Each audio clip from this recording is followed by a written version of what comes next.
Hi there, and welcome to Draw With Me. I'm Danny Gregory, and it's Thursday, and as we do every Thursday, we get together and draw.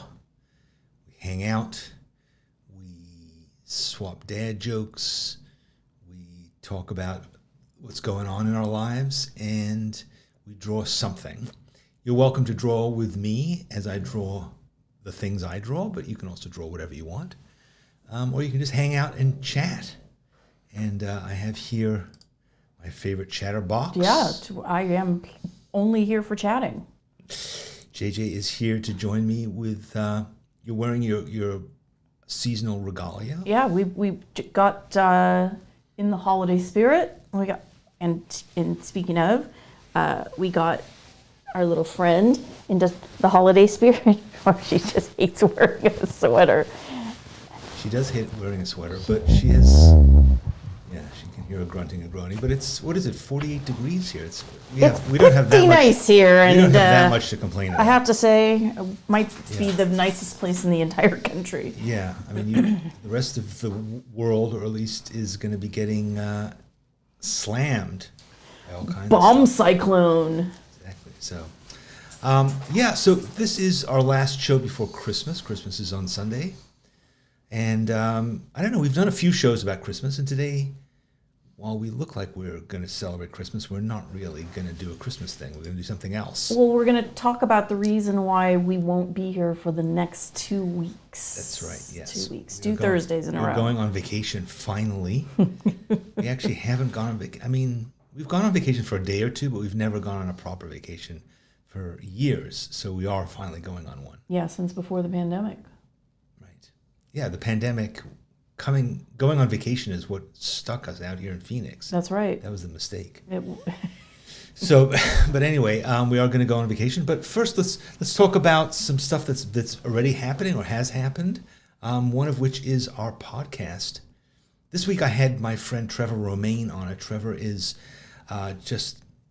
he's just a really good person. He works with children and uses art to help them to communicate with their feelings. He's written a bunch of books that are in a unique category, which is self-help for children. How do children deal with trauma in their lives, with change, with bullying, with divorce, with death, all those kinds of things. And he is he's done incredible work around the world. He's spoken to over 1 million children in schools, and he works with children whose parents are in the armed services. He's worked with child soldiers in Africa.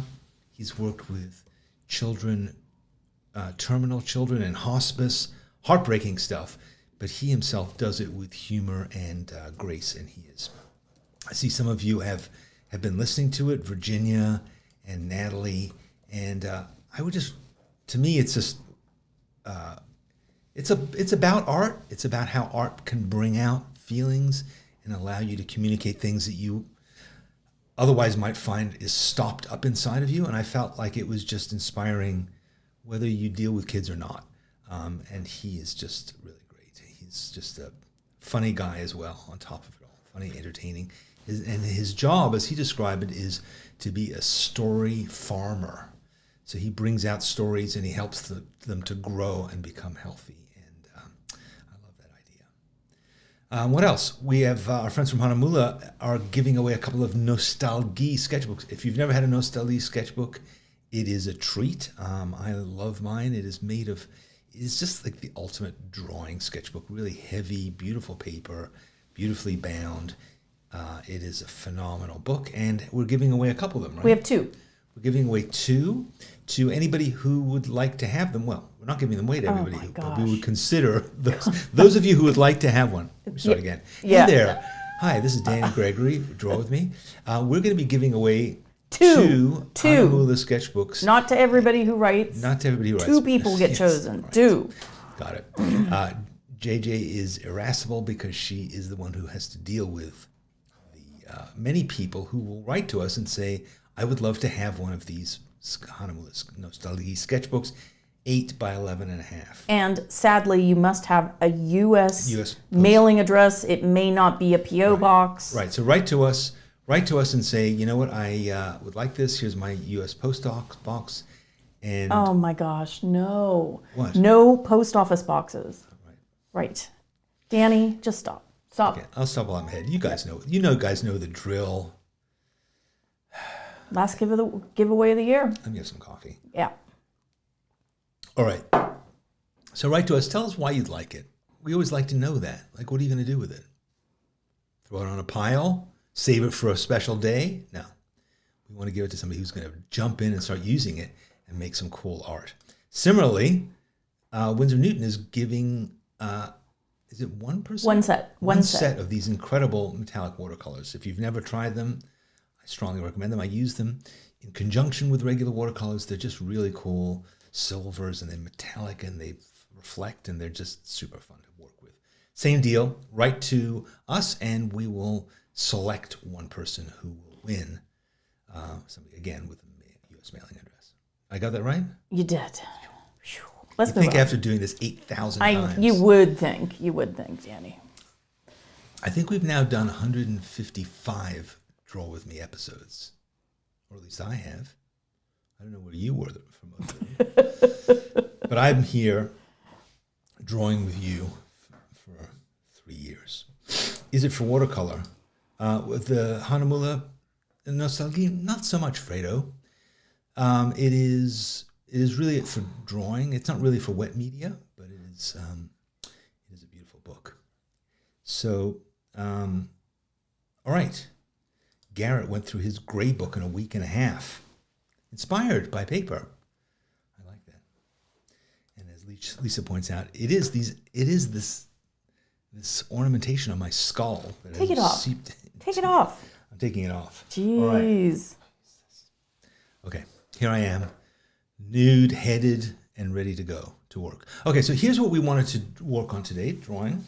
As I mentioned at the beginning, we are going to be going on vacation. And JJ? We're returning to a place that we have true fond feelings about.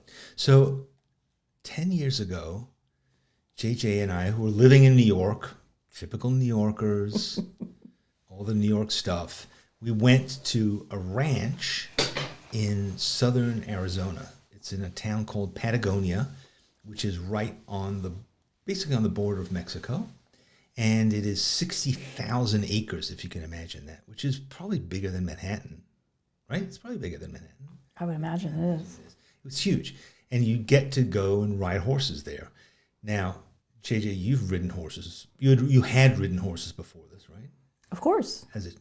Well, when you say of course, I'm saying because you know this. I guess you're asking for the audience.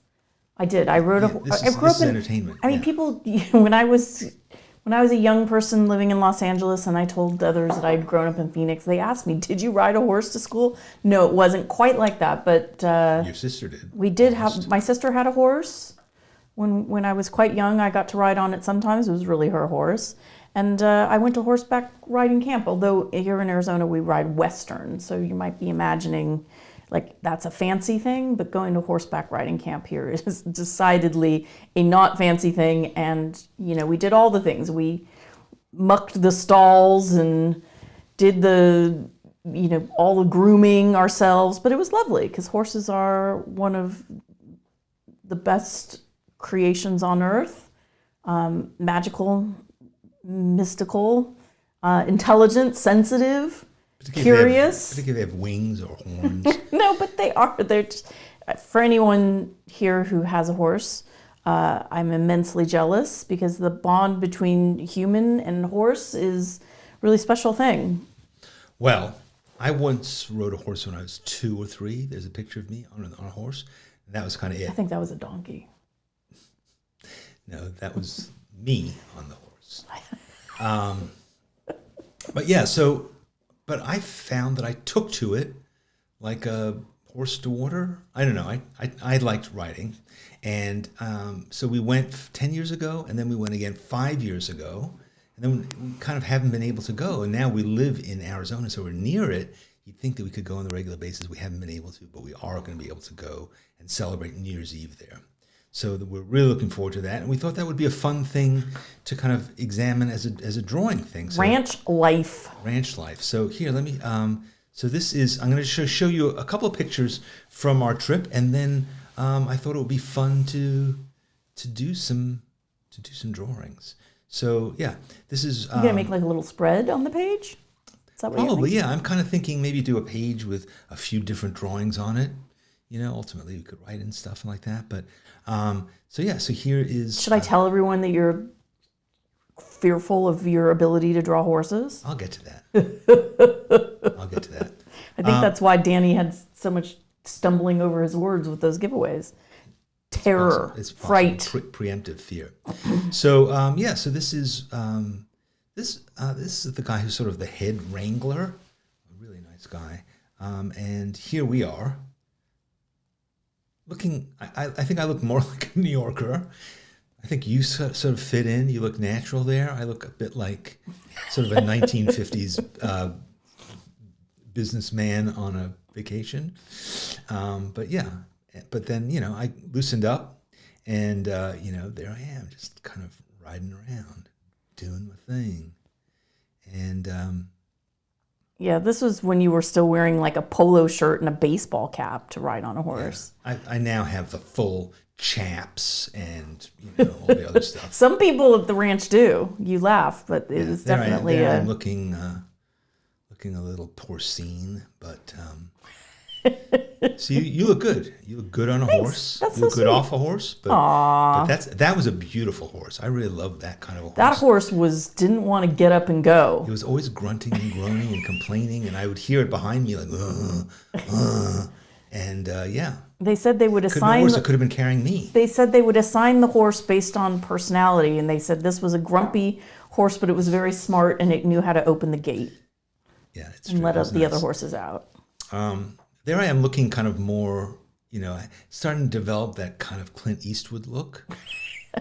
I think I took this photo, which I think is a pretty good one.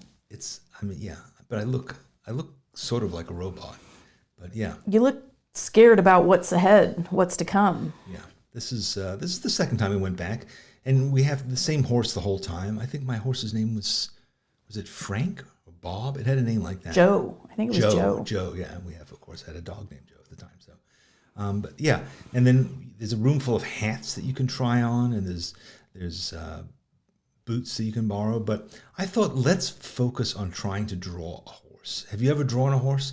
I can tell you, JJ said to me this morning, the horse looks apprehensive. It's true. But JJ said to me this morning, I thought you didn't want to draw horses because you don't like drawing them. And I said, what did I say? You said, don't even talk to me. I'm so stressed out right now.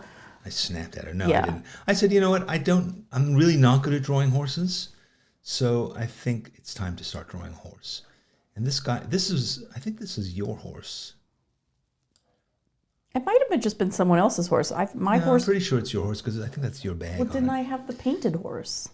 No, that was the first time. I see. This is from the first time. So anyway, so I'm thinking, let's draw a horse. Are you guys with me? We'll draw a horse, and then we'll draw a couple of other things from. Did anyone here come to our 12-hour draw-a-thon? Oh yeah, that's right. In October, David Pyle. Is David Pyle here? David Pyle might be frozen. He's in Fort Collins, Colorado. Poor thing. He did about a whole hour of his presentation was about drawing horses, and it was really fun. Yeah. But horses moving. But he's from Colorado. He's drawn horses. Well, he referenced the the first film where you see the horse's feet are all off the ground. Edward Muybridge. Muybridge, thank you. But look, I bet you I could draw a subway car better than David Pyle. I could draw a deli better than David Pyle. You definitely could draw a bagel better than anyone, I think, because you've done it so many times. It's true. So here's the thing about horses, is it's all about getting the proportions right. Well, and is it because in your mind you think you know what they look like, but that's not what they actually look like? That's a lot of it. Like instead of drawing the thing you see, you revert to drawing shapes of things, which is a no-no. And I mean, in New York, it's like the only horses there are either ridden by cops or Central ridden Park by carriage Central Park horses. carriage. Yeah. So it's I'm just not that familiar with them. Although there used to be a lot of horses in New York back in the 19th century, I guess. But that was before the Gilded Age. Before I started drawing. I just saw that there's a new season of the Gilded Age coming. That's a show I really quite like. You've mentioned my love of Edith Wharton on this program more than once. All right, so I'm sort of starting with the head. Well, I am starting with the head. And so first of all, it's figuring out that neck. But I think a key to a lot of this is negative space. Is looking at that negative space, as you can see in here. And looking also at where things intersect. So if you look at the bottom of his mouth, and then you kind of go across, it sort of seems like that's more or less where the neck, what appears to be the neck, kind of stops. And then there's that sort of chest thing.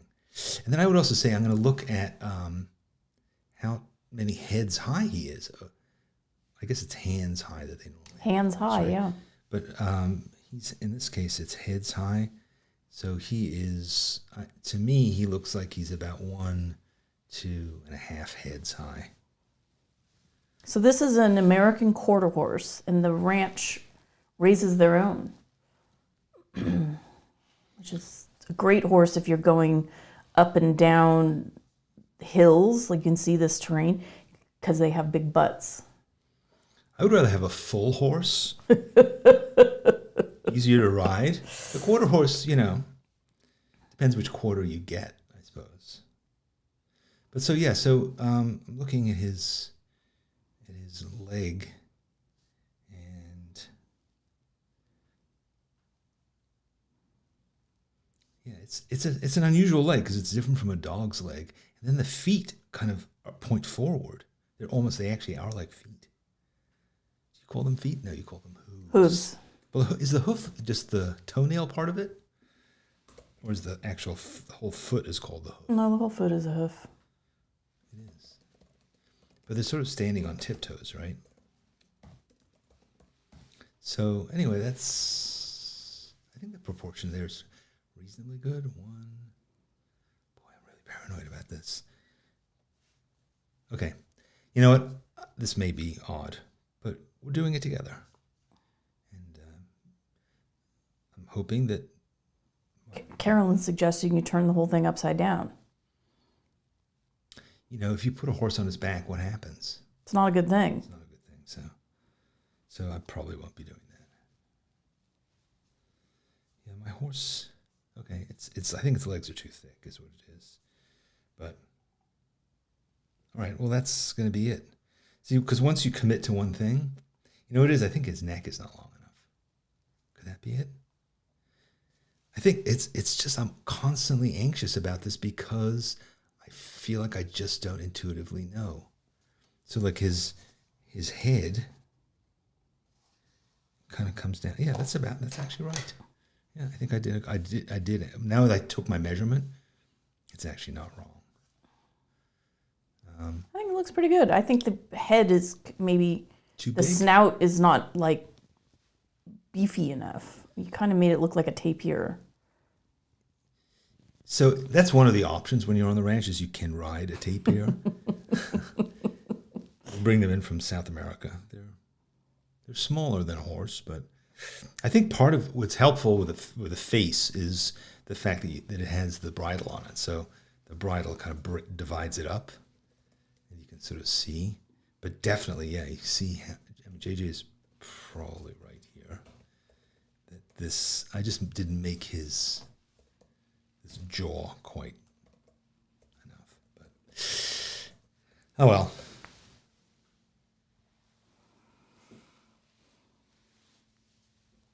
Yeah, I think get some of that tackle on there, and then you get the idea that this is what it is. Kind of look like you made him smiling. He's happy. He's happy that I'm off his back. Well, I thought this was my horse. Oh, well, you're off his back. All right, so then we've got this sort of line here. You got to get that mane, roughen that mane. Yeah, I'll come back to that. That's too easy. And then the saddle. So this is sort of more or less a straight line. Maybe even goes down a bit. And then there's the saddle. So let's look at the length of the saddle. It's roughly, the distance from his ears to the beginning of the saddle is roughly the width of the saddle. So it's about there.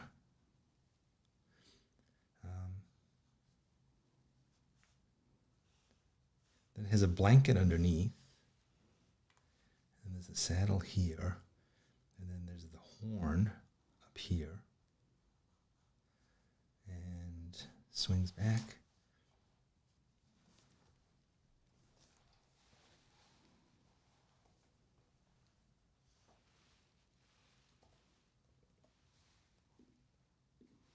You know, I'm going to turn our cameras off, if you don't mind, JJ, because that way I have more real estate for this drawing. All right, that's better. Oh, I can pick my nose.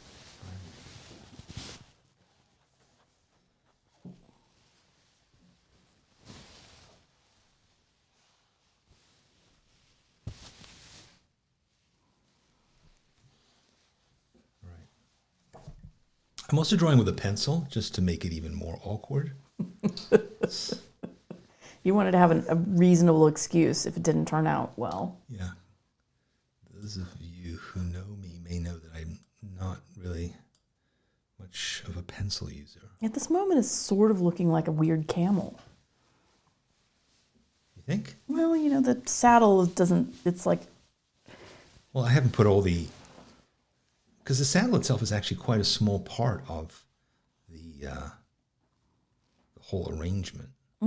It's a pretty big saddle. Western saddle is a considerable thing. But if you look at the part where you sit, and then there's the part that hangs down, that leather thing that protects the horse's, protects your leg from the horse, or is it the other way around, whatever. And then... a lot of people having computer problems today.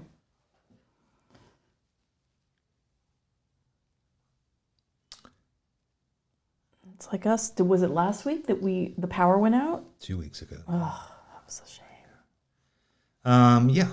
Okay. So these are all the bits. There's this, what is that thing? The seat that kind of goes back up.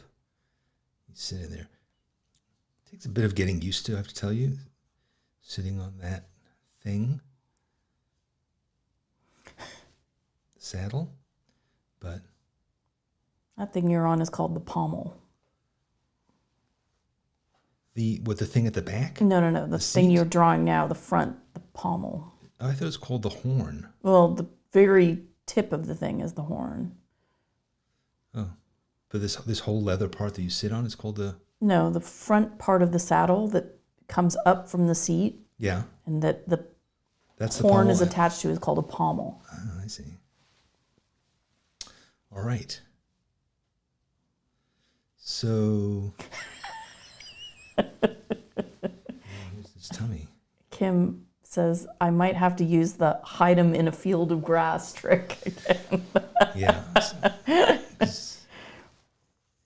With his hands in his pockets. No, she meant the feets. I know.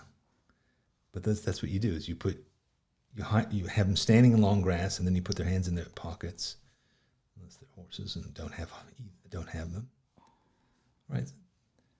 Okay, so now I'm looking at just his belly,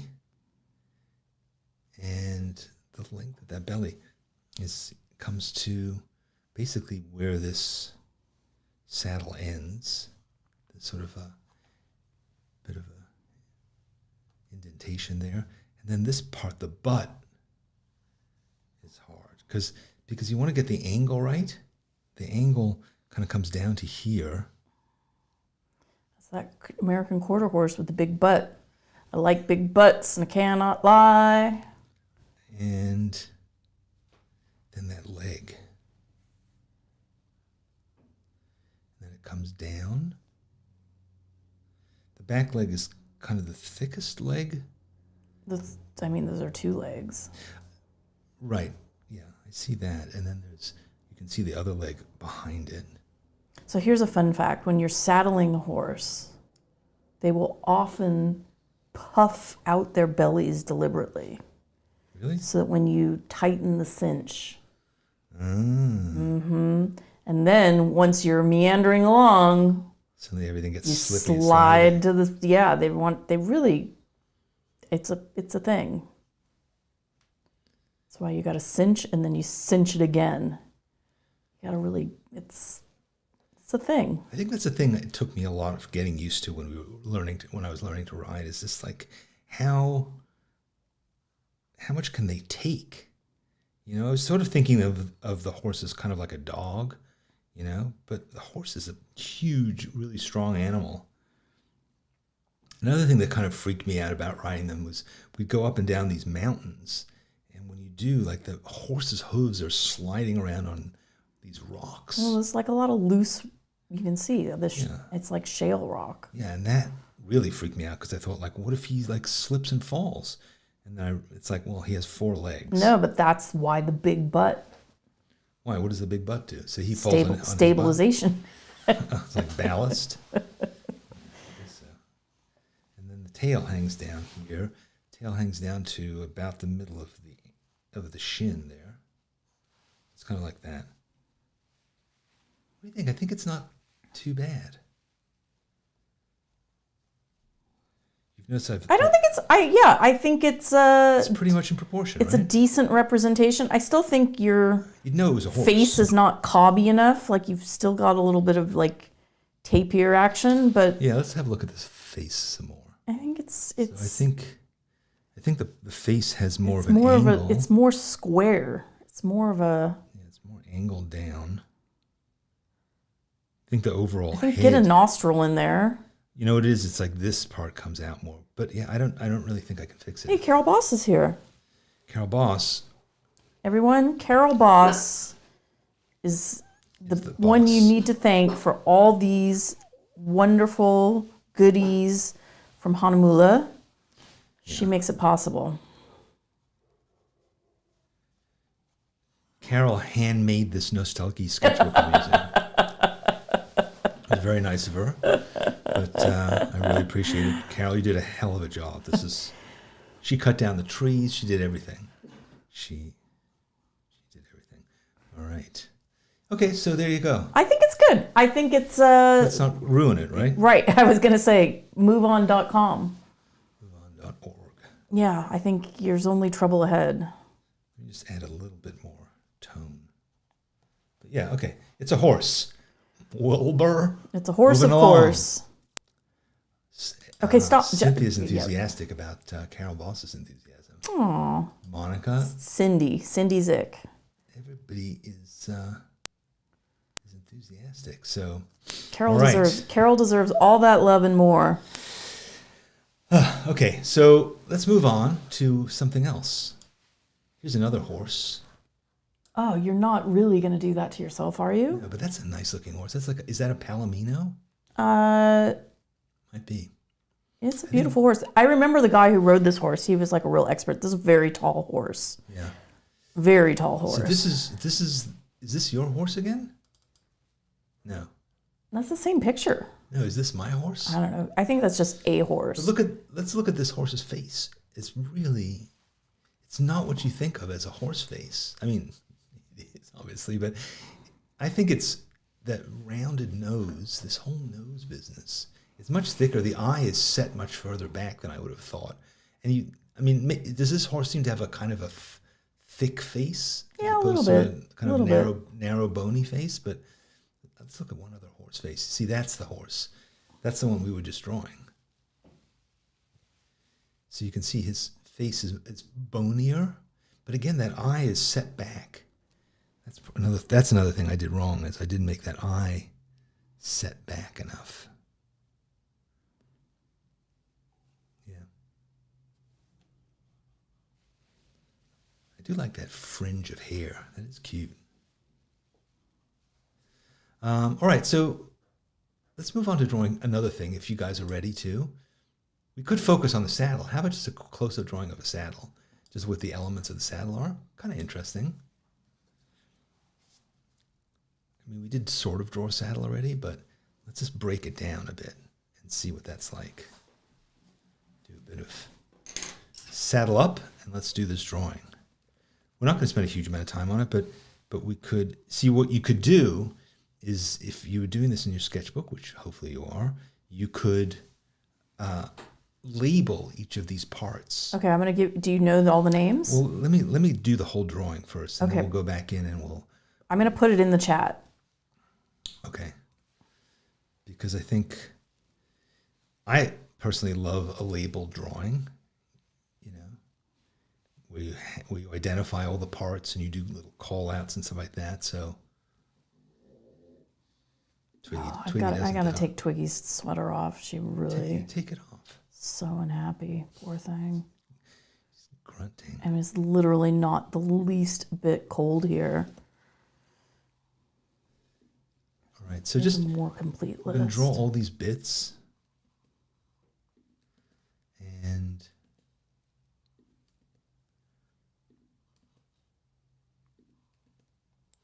this part that comes down, and then there's this other part underneath here with this ring that has like a belt that cinches underneath it. This is a lot of language around horses. You know, I think it's obviously horses are were so much a part of human civilization, but we've developed so much language around them. And their gear, I guess it's kind of like cars are now, and computers and stuff like that. So each of these bits has a name and a lot of specifics around it. Kind of blanket underneath, horse blanket. I mean, it's actually like a cushiony little pad. The thing with the stripes on it? Mm-hmm. You might even put a blanket between that and the pad. All right, so those are the bits. Oh, there's this kind of thing here with the strings coming down. All right, so JJ, let's name these parts. So let's start at the top. It's the horn, right? Yeah. That thing is the horn. And then what? And this thing is the pommel. This whole. They're not saying it is. Who's they?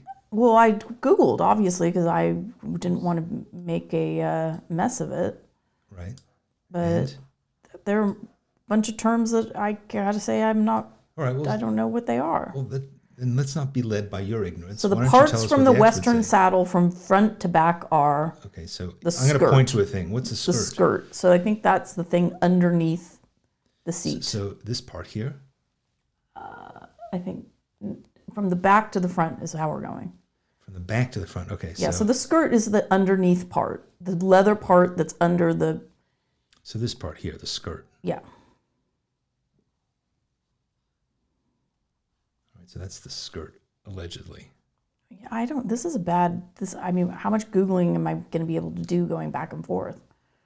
All right. I'm interested in what this backrest is. The kind of butt rest. What is that called? I mean, I don't know. I can't remember. All right. What else? What can you name? Let's start there. I'm saying I don't want Why don't to you embarrass myself make up by some stuff? I could make it up, but So this part is called the let's see if I can find it. If I can, tongue of good hope. What is this? What is the tongue of This good is the hope. saddle, presumably, right? The actual part you sit on. The gullet. The gullet. No. This is the tunnel created underneath the saddle when it sits on top of the horse's withers. And this is a good use of our time. No, it's really bad. Yeah. So swell, pommel, and fork. Okay, I'm going to make it up. So what's the pommel then? The pommel is that part underneath the horn. Sits on the front of the saddle at the base of the horn. That's double MEL. Connects the bars of the saddle and provides a importantly, level of protection. It's double LE. The swell helps keep the rider in the saddle if they're it's that. thrown forward. Gives them something to grab onto. Seat is behind the horn. It's where you sit. Seat. The seat. No, the seat is the part underneath. that goes between your legs. The cantle is the back part of the saddle that Cantles. extends out from the seat. How's that spelled? Cantle. Cantle. It helps to keep Cantle. the rider And in the this is saddle. seat. All right, and what is the part that comes from the saddle and goes down under the belly, that behind your legs? That big fat tongue, sort of, what would be like the tongue of a shoe? I'm not sure. Thanks, Google. Fender? There are Fender. fenders. It's where the rider's legs rest Yes, when the mounted. fender. That's the fender. And then you've got the stirrup is attached to the end of each fender.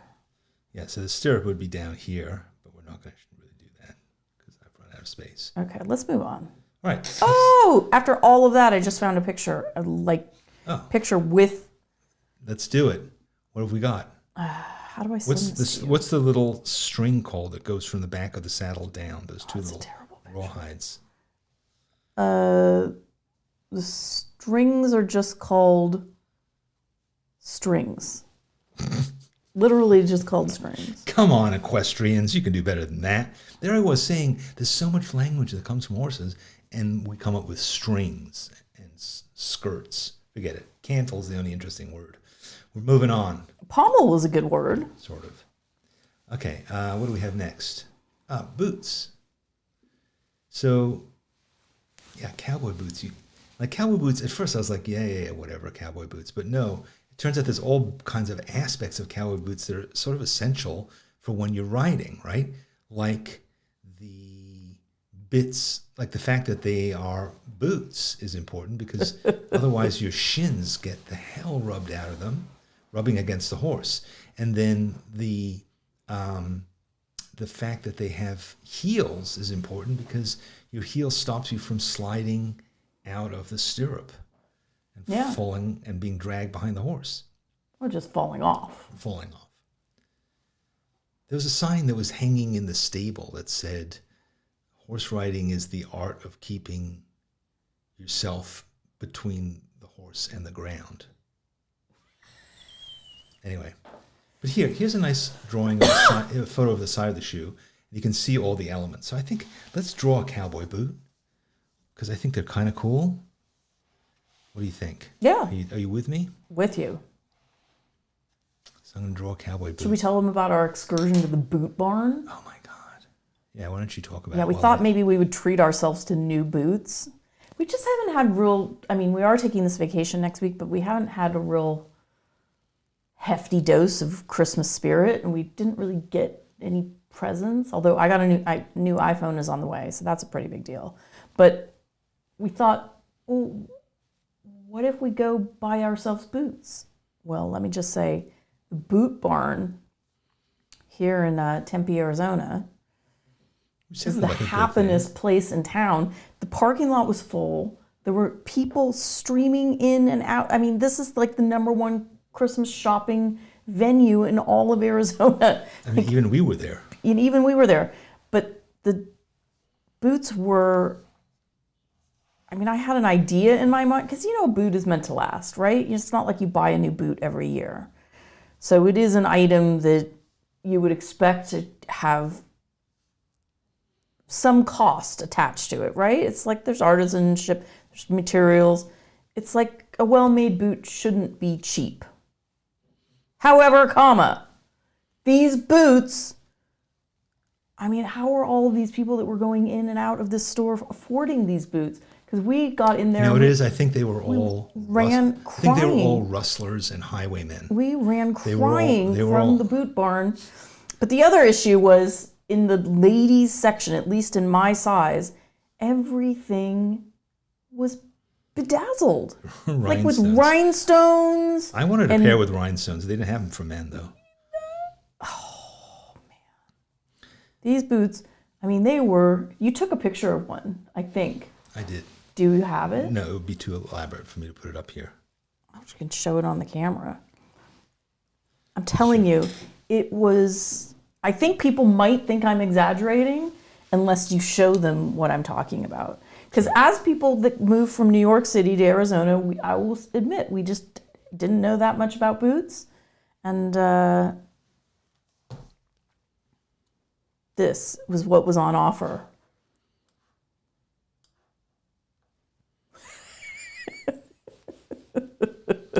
They didn't have them in my size. But that was I was mean, quite no, something. no, thank you. Yeah, that No, was thank quite you. something. Yeah, okay. We proved the concept.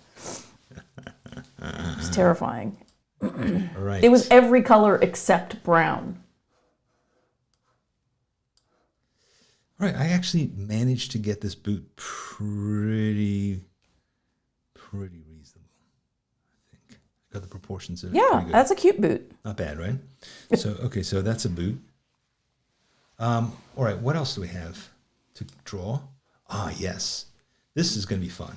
So this is a chuck wagon. And that's one of the things that happens on the ranch is Yeah, you do an all-day ride. they ride and then they get to a chuck wagon. Well, they bring the chuck wagon out to meet you. Yeah. And then they make hot dogs and hamburgers and pots of beans, and Yeah. it's really fun. So you're going to have to use your imagination or your memory a little bit on this thing because We don't have all the angles. yeah, it's not a great angle, but you know, it's not a terribly complicated shape. It's basically like a half circle sitting on top of a box. But it's a covered wagon, ye oldie covered wagon. And I just want to kind of get the wheels in there, kind of like that. That's it. It's basically it's a bit like a like a pram. So yeah, there you go, wagon and wagon wheels. And here's another thing about our experience, and one of the things that I found just so delightful about this whole experience of going to the ranch is there's so many times. I mean, I love movies and I love westerns, and there are just so many times when you're out riding and you've got half a dozen people with you and horses, and you're up on a ridge and you're looking out, or you're going up a trail, and it just looks like a John Ford Western. You're there in the middle of this thing. It's like Westworld. It totally is. I mean, it is so easy. I love, just like kind of letting my mind wander into the fantasy of it all. And, it's like you're just in this fantasy of what it is to be a cowboy. And it's so ingrained, in our culture, this whole mythology. But then you actually get to see what it's like. And it just makes things make sense. There's so many things about cowboys and horses and stuff like that that are the mythology of particularly the United States. And you sort of understand it, and you can sort of understand the big land, and the romance of the adventure of it all, but also the hard work that's involved, and the fact that on some level it's like it's farmers. That's what cowboys are in a way. They're hired hands. It's like in some ways it's not at all romantic. It's hard work and rugged and probably dangerous and underpaid and all those kinds of things.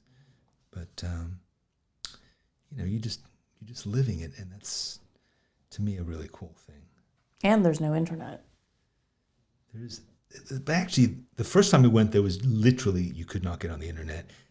Then last time we went, they kind of had upped it. So they had internet in one room. Yeah, but you could go to the canteen. But the last time we went, that you could kind of do it, and I'm sure now it's like you can probably like have on AR goggles and VR goggles while you're riding and watch Netflix and stuff like that. Who knows? The last time we were there, I'm having a memory of this. We were there over Christmas.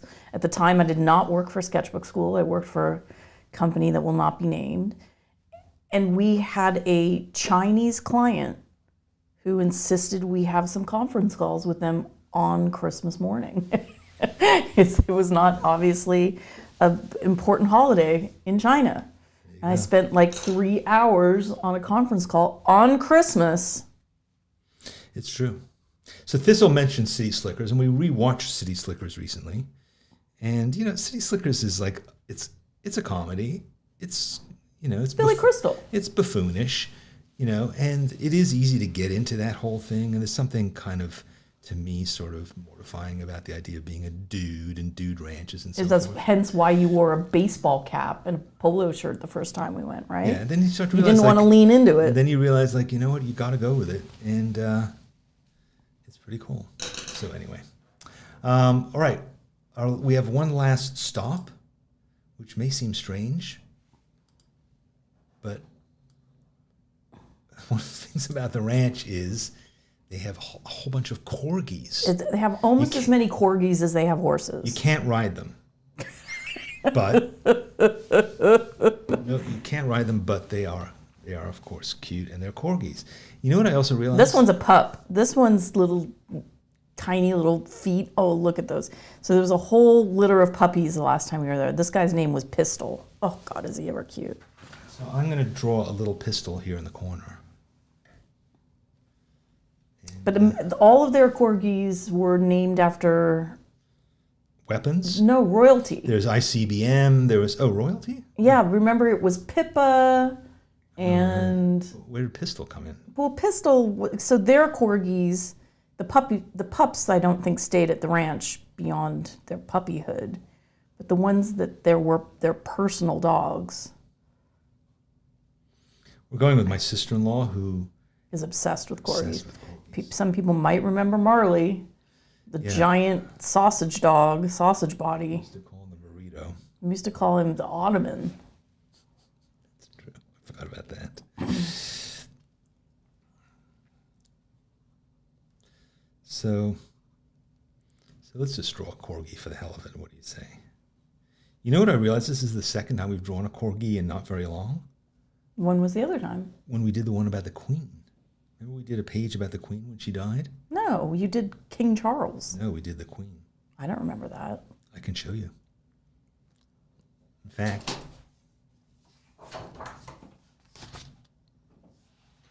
remember this? Remember that? I think you must have. Maybe, where was The whole thing about Elizabeth II. I don't remember that. You might have been on furlough. Yeah. So yeah, this is a cute pup. Pistol's probably a mature gentleman by now. That's true. This would have been. This was Christmas time, 2017. Yeah. The olden days. The before times. Seems like a long time ago.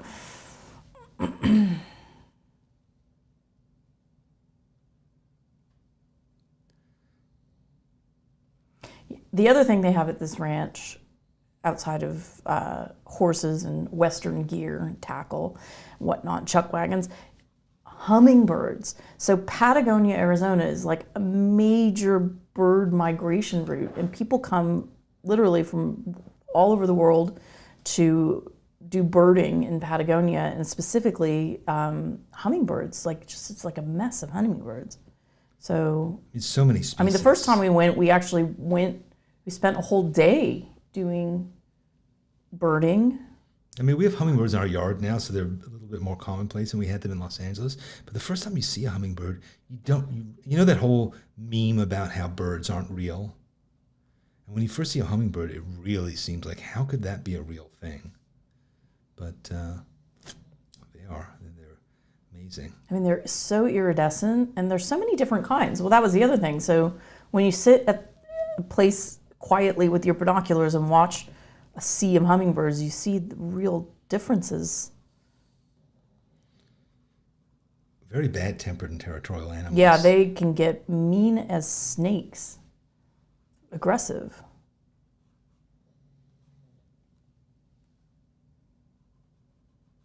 Oh, Pistol.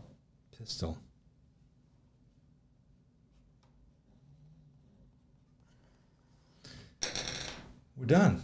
Sadly, we're not allowed to bring Twiglet to the ranch. This is the longest, so we're leaving her for a whole week. It's really Yeah. Not into that. So there it is. There's my page. So I'll probably, work this up a bit, do some writing, do some stuff, write a little story about buying boots, talk about the chuck wagon. What do we eat from the chuck wagon? burgers, beans, all that No, stuff. that's not cute. I think you should put in like a little hummingbird. All right, I put a hummingbird where? Here? Yeah, just somewhere.